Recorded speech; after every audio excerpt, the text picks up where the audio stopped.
TV 24 news ವಾಹಿನಿಗೆ ಸ್ವಾಗತ. ಕರ್ನಾಟಕ ರಾಜ್ಯ ರೈತ ಸಂಘ ಹಾಗೂ ಹಸಿರು ಸೇನೆಯ ಕಿನ್ನಾಳ ಗ್ರಾಮ ಘಟಕವನ್ನು ಸೋಮವಾರ ಕೊಪ್ಪಳ ತಾಲೂಕಿನ ಕಿನ್ನಾಳ ಗ್ರಾಮದಲ್ಲಿ ಭವ್ಯವಾಗಿ ಉದ್ಘಾಟಿಸಲಾಗಿದೆ. ಕರ್ನಾಟಕ ರಾಜ್ಯ ರೈತ ಸಂಘ ಹಾಗೂ ಹಸಿರು ಸೇನೆಯ ರಾಜ್ಯಾಧ್ಯಕ್ಷ ಚುನ್ನಪ್ಪ ಪೂಜೇರಿ, ರಾಜ್ಯ ಗೌರವಾಧ್ಯಕ್ಷ ಶಶಿಕಾಂತ್ ಪಡಸಲಗಿ, ರಾಜ್ಯ ಜಿಲ್ಲಾ ಹಾಗೂ ತಾಲೂಕು ಪದಾಧಿಕಾರಿಗಳ ನೇತೃತ್ವದಲ್ಲಿ ಕಾರ್ಯಕ್ರಮ ನಡೆಯಿತು. ಉದ್ಘಾಟನಾ ಅಂಗವಾಗಿ ಗ್ರಾಮದ ಪ್ರಮುಖ ಬೀದಿಗಳಲ್ಲಿ ಡೊಳ್ಳು ಕುಣಿತ, ಎತ್ತಿನ ಬಂಡಿ ಮೆರವಣಿಗೆ ಹಾಗೂ ರೈತರ ಮೆರವಣಿಗೆ ನಡೆಸಲಾಗಿದೆ.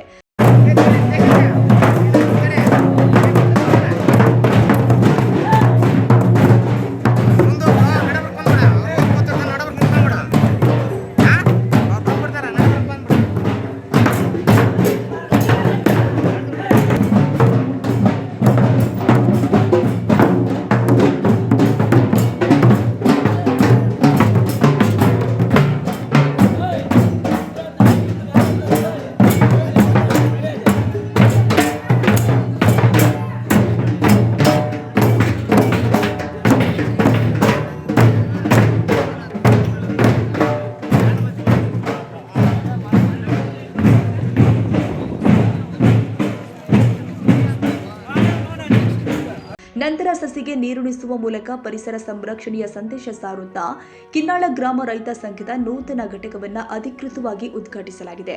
ಕಾರ್ಯಕ್ರಮದಲ್ಲಿ ರೈತ ಸಂಘದ ವಿವಿಧ ಹಂತದ ಪದಾಧಿಕಾರಿಗಳು, ಗ್ರಾಮಸ್ಥರು ಹಾಗೂ ರೈತರು ಹೆಚ್ಚಿನ ಸಂಖ್ಯೆಯಲ್ಲಿ ಭಾಗವಹಿಸಿ ಸಂಘದ ಬಲವರ್ಧನೆಗೆ ಸಹಕಾರ ಕೊಡುವ ಸಂಕಲ್ಪ ವ್ಯಕ್ತಪಡಿಸಿದರು. ರೈತರ ಹಕ್ಕುಗಳ ರಕ್ಷಣೆ, ಕೃಷಿ ಸಮಸ್ಯೆಗಳ ಪರಿಹಾರ ಹಾಗೂ ಸಂಘಟನೆಯ ವಿಸ್ತರಣೆಗೆ ಎಲ್ಲರೂ ಕೂಡ ಒಗ್ಗಟ್ಟಿನಿಂದ ಕಾರ್ಯನಿರ್ವಹಿಸುವಂತೆ ಮುಖಂಡರು ಕರೆ ಕೊಟ್ಟಿದ್ದಾರೆ. ರಾಸಾಯನಿಕ ಕೃಷಿ ಅಂದ್ರೆ ಮನೆ ಬೀಜಗಳ ಬದಲಿಗೆ ಹೈಬ್ರಿಡ್ ತಳಿ ಬೀಜಗಳನ್ನ ಕೊಂಡ್ಕೊಂತ ಬಿತ್ತದ ನಮ್ಗೆ ರಾಸಾಯನಿಕ ಕೃಷಿ. ಅದರ ಜೊತೆಗೆ ಅದೇನು ಕೇಳುತ್ತಪ್ಪ ಬೀಜ ಅಂತಂದ್ರೆ ಯೂರಿಯಾ ಗೊಬ್ಬರ ಜಾಸ್ತಿ ಆದಾಗ ಒಂದು ಬೆಳೆ ರೇಟ್ ಆ ಕಡೆ ಆಯ್ತು, ಒಂದು ಬೆಳೆ ರೇಟ್ ಈ ಕಡೆ ಆಯ್ತು, ಒಕ್ಕಲ್ತನ ಮಾಡ್ಬೇಕು. ಮತ್ತೆ ಈ ಸಾವಯವ ಕೃಷಿ ಅಂತಂದವ್ರು ಯಾರು? ದೇಶದಲ್ಲಿ ಅನ್ನ ಇಲ್ಲದಂತ ಸಂದರ್ಭದಲ್ಲಿ ಆಗಿನ ಪ್ರಧಾನ ಮಂತ್ರಿಗಳು ವಿದೇಶಿಯ ವಿಶ್ವದ ಹಸಿರು ಕ್ರಾಂತಿಯ ಪಿತಾಮಹರಾದ ನಾರ್ಮಲ್ ಆಹಾರ ಧಾನ್ಯ ಸಾಲ್ತಾ ಇಲ್ಲ ಅಂತ ಹೇಳಿ ಅವರಿಂದ ಸಲಹೆ ಪಡ್ಕೊಂಡು ಅವ್ರು ಹೇಳಿದಂಗ ರಾಸಾಯನಿಕ ಕೃಷಿ ಬದಲಿಗೆ ಇದು ಸಾವಯವ ಕೃಷಿ ಬದಲಿಗೆ ರಾಸಾಯನಿಕ ಕೃಷಿಯನ್ನು ಜಾರಿಗೆ ತಂದ್ರು. ಈ ಡಾಕ್ಟರ್ ಎಂ.ಎಸ್.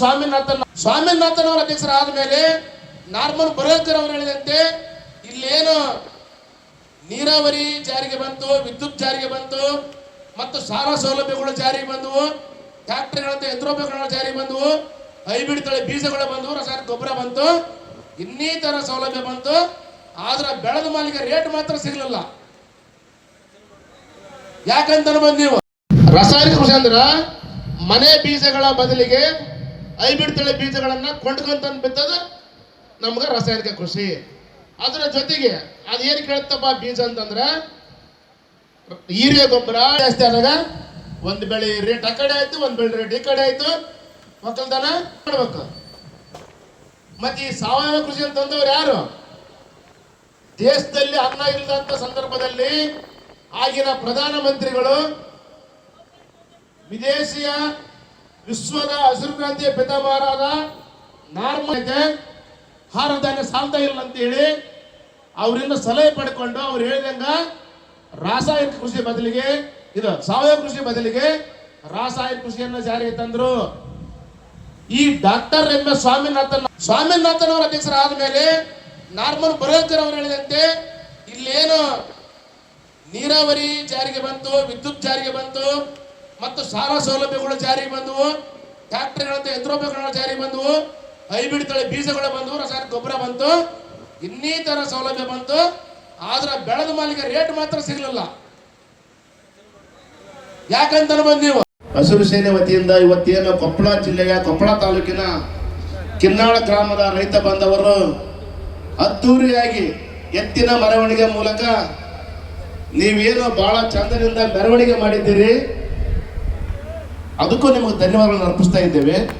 ಅದೇ ರೀತಿಯಾಗಿ ಏನು ಎತ್ತೆದ್ದು ಅಡ್ಡಾಡ್ತಿರಲ್ಲ, ಇನ್ನು ನಮ್ಮ ರಾಜ್ಯದ ಗೌರವಾಧ್ಯಕ್ಷರು, ರಾಜ್ಯಾಧ್ಯಕ್ಷರು, ರಾಜ್ಯ ಕಾರ್ಯಾಧ್ಯಕ್ಷರು, ರಾಜ್ಯ ಪ್ರಧಾನ ಕಾರ್ಯದರ್ಶಿಗಳು ನಿಮ್ಗೆ ಸವಿಸ್ತಾರವಾಗಿ ಮಾತಾಡಿರ್ತಾರೆ. ಹಾಗಾಗಿ ಯಾರು ಎದ್ದೆದ್ದು ಅಡ್ಡಾಡಬಾರ್ದು. ಯಾಕಂದ್ರೆ ನಮ್ಮ ಮೆರವಣಿಗೆ ಮುಖ್ಯವಾಗಿದ್ದಿಲ್ಲ ಹೇಳಿದ್ದು ಬಸವರಾಜ್ ಅವರಿಗೆ. ಯಾಕಂದ್ರೆ ಇಲ್ಲೇ ವಿಷಯ ತಿಳ್ಕೊಬೇಕಾಗಿತ್ತು ರೈತರು. ಯಾಕಂದ್ರೆ ಇವತ್ತು ರೈತರಿಗೆ ನಷ್ಟ ಎಲ್ಲಿ ಆಗುತ್ತಾ, ಯಾಕೆ ನಷ್ಟ ಆಗುತ್ತಾ, ನಾವು ಏನು ಮಾಡ್ಬೇಕು ಅನ್ನೋದು ವಿಚಾರವನ್ನ ಮಾಡ್ಬೇಕಾಗಿರುತ್ತ. ಹಾಗಾಗಿ ಇನ್ನ ಒಂದು ಎಲ್ಲರೂ ಮಾತ್ರ ಒಂದು ಅರ್ಧ ಗಂಟೆ ಆಗ್ಬೋದು ನನ್ನ ಪ್ರಕಾರ. ಆಮೇಲೆ ಎಲ್ಲರೂ ಊಟ ಮಾಡ್ಕೊಂಡು ಮನೆಗೆ ಹೋಗ್ಬೇಕು. ಯಾಕಂದ್ರೆ ಸಾಕಷ್ಟು ಅಡಿಗೆಯನ್ನು ಮಾಡಿದ್ದಾರಿಲ್ಲ. ಹಾಗಾಗಿ ಯಾರು ಹಂಗೆ ಹೋಗ್ಬಾರ್ದು. ಸ್ವಲ್ಪ ಈಗ ಏನು ಅಲ್ಲಿ ಕುಂತಿರಲ್ಲ ದೂರ ಚೇರ್ ಹಾಕೊಂಡು ಎಲ್ಲರೂ ಚೇರ್ ಸ್ವಲ್ಪ ಮುಂದಕ್ಕೆ ಬರಲಿ. ಇದು ಸ್ವಲ್ಪ ಗ್ಯಾಪ್ ಆಗಿದೆ. ಅಕ್ಕ ತಂಗಿ ಏನು ಅಣ್ಣ ತಮ್ಮ ಇದ್ರು ಸ್ವಲ್ಪ ಅವ್ರವ್ರ ಚೇರ್ ತಗೊಂಡು ಅವ್ರವ್ರ ಮುಂದಕ್ಕೆ ಬರ್ರಿ.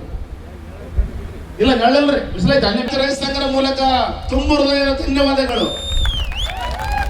ಯಾಕಂದ್ರೆ ಇದ್ರ ಮೇಲೆ ಗೊತ್ತಾಗುತ್ತಾ ಕಿನ್ನಳ ಗ್ರಾಮ ಎಷ್ಟು ಶಿಸ್ತಾಗಿದೆ ಅಂತೇಳಿ. ಹಾಗಾಗಿ ಇವತ್ತು ಕೊಪ್ಪಳ ಜಿಲ್ಲೆಯ ಕೊಪ್ಪಳ ತಾಲೂಕಿನ ಕಿನ್ನಳ ಗ್ರಾಮ ಘಟಕಕ್ಕೆ 250 ಕಿಲೋಮೀಟರ್ಲಿಂದ ಏನ್ ನಿನ್ನೆ ಊರು ಬಿಟ್ಟಿದ್ರೆ ಗೊತ್ತಿಲ್ಲ. ನಮ್ಮ ರಾಜ್ಯ ಅಧ್ಯಕ್ಷರು ಮತ್ತು ರಾಜ್ಯ ಗೌರವಾಧ್ಯಕ್ಷರು ಅವರಿಗೆ ನಮ್ಮ ರಾಜ್ಯ ರೈತ ಸಂಘದ ಪರವಾಗಿ, ಕಿನ್ನಾಳ ಗ್ರಾಮದ ರೈತರ ಪರವಾಗಿ, ಎಲ್ಲರ ಪರವಾಗಿ ಧನ್ಯವಾದಗಳನ್ನು ಅರ್ಪಿಸ್ತಾ ಇದ್ದೇವೆ. ಅದೇ ರೀತಿಯಾಗಿ ನಮ್ಮ ರಾಜ್ಯ ಕಾರ್ಯಾಧ್ಯಕ್ಷರಾದ ಮಹೇಶ್ ಗೌಡ ಸುಬೇದಾರ್ ಅವರೇ ಹಾಗೂ ರಾಜ್ಯ ಪ್ರಧಾನ ಕಾರ್ಯದರ್ಶಿಗಳಾದ ಪ್ರೇಮ್ ಚೌಗಾಲ್ ಅವರೇ, ಕಿಶನ್ ನಂದಿ ಅವರೇ, ನಮ್ಮ ನಾಗಯ್ಯ ಸ್ವಾಮಿ ಅವರೇ ಮತ್ತು ಮೊಹಮ್ಮದ್ ಇಸ್ಮಾಯಿಲ್ ಅವರೇ, ಅದೇ ರೀತಿಯಾಗಿ ಈ ವೇದಿಕೆಯ ಕೇಂದ್ರ ಬೃಂದಾರಂತ ಕೊಪ್ಪಳ ಅಧ್ಯಕ್ಷರಾದಂಥ ಸುಖಮುನಿಯಪ್ಪ ಬಿ ಬಡಗೇರಿ ಅವರೇ ಹಾಗೂ ಕೊಪ್ಪಳ ಜಿಲ್ಲಾ ಗೌರವಾಧ್ಯಕ್ಷರಾದಂಥ ಮತ್ತು ಈ ಕಾರ್ಯಕ್ರಮದ ರೂವಾರಿಯವರಂತ ಬಸವರಾಜ್ ಸರ್ ಅವರೇ ಹಾಗೂ ಎಲ್ಲ ನನ್ನ ಆತ್ಮೀಯರೇ ಮತ್ತು ಎಲ್ಲ ಜಿಲ್ಲಾ ಅಧ್ಯಕ್ಷರುಗಳೇ, ಎಲ್ಲ ಪದಾಧಿಕಾರಿಗಳೇ ಮತ್ತು ರೈತ ಮಹಿಳೆಯರ ಅಕ್ಕ ತಂಗಿಯರೇ, ಇವತ್ತು ರಾಜ್ಯ ರೈತ ಸಂಘ ನೀವು ಇವತ್ತು ಮಾಡಿದ್ದೀರಿ ಅಂದ್ರೆ ನಾನು ತುಂಬಾ ಸಂತೋಷ ಆಗ್ತಾ ಇದೆ ನಮ್ಗ. ಯಾಕಂದ್ರೆ ಹೆಚ್ಚಿನ ಸಂಖ್ಯೆಯಲ್ಲಿ ಸೇರಿದ್ದೀರಿ, ನೀವೆಲ್ಲ ರೈತ ಸಂಘಟನೆ ಮಾಡಿದ್ದೀರಿ. ನಿಮ್ಗೆಲ್ಲರಿಗೂ ನಾನು ಮತ್ತೊಮ್ಮೆ ಧನ್ಯವಾದಗಳನ್ನು ಅರ್ಪಿಸ್ತಾ, ಇವತ್ತು ರೈತರು ಈ ಗ್ರಾಮದಲ್ಲಿ ಬಹಳ ಚೆನ್ನಾಗಿದ್ದಾರೆ ಅಂತ ಭಾವಿಸ್ತೀನಿ ನಾನು. ಹೌದ್ರಿ? ಬಹಳ ಚೆನ್ನಾಗಿದ್ದಾರೆ ರೈತರು. ಯಾರಿಗೂ ಸಾಲ ಇಲ್ಲ ಬ್ಯಾಂಕ್ನಲ್ಲಿ, ಯಾರು ಬಂಗಾರ ಹೊತ್ತಿಟ್ಟಿಲ್ಲ. 5 ಸಾಲ ಐತಾ? ಎಲ್ಲರಿಗೂ ಸಾಲ ಐತ್ರಿ? ಸಾಲ ಇರ್ಲಾರ್ದ್ರ ಕೈ ಎತ್ತಿರ್ತಾರೆ ನಮ್ಮ ರಾಜ್ಯ ಗೌರವಿಸರು ಚಸ್ಕಾಂತ್ ಪಡಸಲಿ ಗುರೂಜಿ ಅವರು. ಸಾಲ ಇಲ್ದವ್ರ ಅಂತ ಕೈ ಎತ್ತರು ನೋಡಮ್ಮ. ಸಾಲ ಇಲ್ದವ್ರು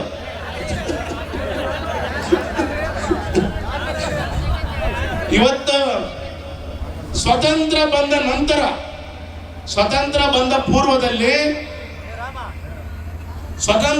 ಪೂರ್ವದಲ್ಲಿ ರೈತರು ಸಾವಯವ ಕೃಷಿಯನ್ನ ಬೆಳಿತಾ ಇದ್ರು.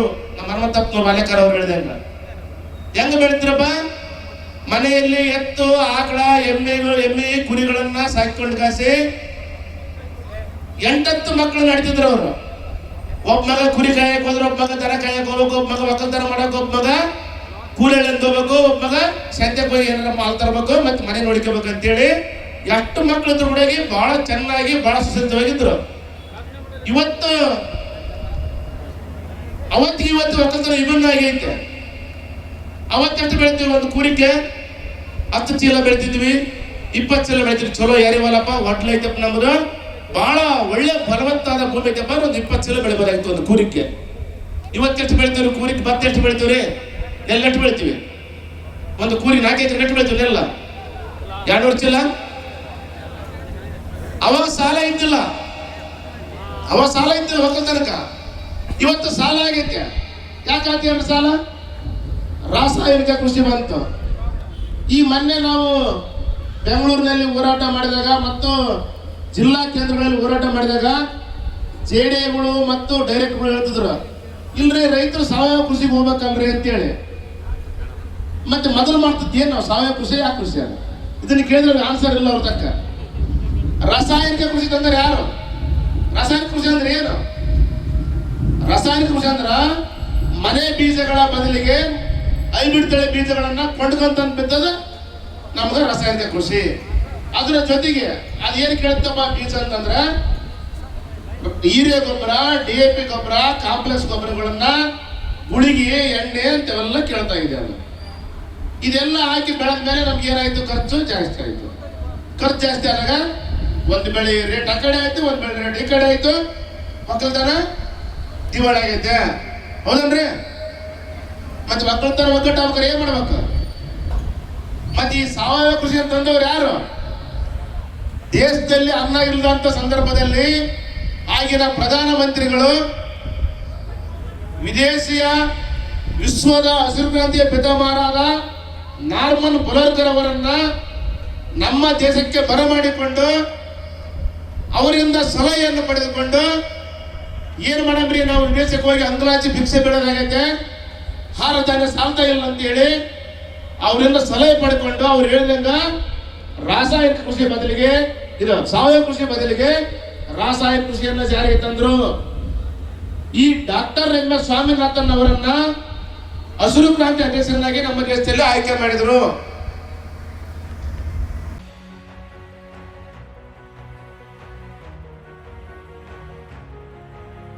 ಕನ್ನಡಿಗರ ಮೆಚ್ಚಿನ ನಿಮ್ಮ ಟಿವಿ 24 ಕನ್ನಡ ನ್ಯೂಸ್ ವಾಹಿನಿ ಇದೀಗ ಟಿವಿಯಲ್ಲಿ ಲಭ್ಯ. ಕರ್ನಾಟಕ ಮತ್ತು ದೇಶ ವಿದೇಶದ 360 ಡಿಗ್ರಿ ಸುದ್ದಿ ಹಾಗೂ ಉತ್ತರ ಕರ್ನಾಟಕ, ಬೆಳಗಾವಿ, ಬಾಗಲಕೋಟೆ, ಧಾರವಾಡ, ಹಾವೇರಿ, ಗದಗ, ಬಿಜಾಪುರ ಜಿಲ್ಲೆಯ ಕ್ಷಣ ಕ್ಷಣದ ವಿವರವನ್ನ ಪಡೆಯುವುದಕ್ಕೆ ಟಿವಿ 24 ಕನ್ನಡ ನ್ಯೂಸ್ ವಾಹಿನಿಯನ್ನ ಲೈಕ್ ಮಾಡಿ, ವಿಡಿಯೋಗಳನ್ನ ಶೇರ್ ಮಾಡಿ, ಕಮೆಂಟ್ ಮಾಡುವ ಮೂಲಕ ನಮ್ಮ ವಾಹಿನಿಗೆ ಸಹಕಾರ ನೀಡಿ ಮತ್ತು ಚಾನೆಲ್ ಅನ್ನ ಸಬ್ಸ್ಕ್ರೈಬ್ ಮಾಡಿ. Thank you.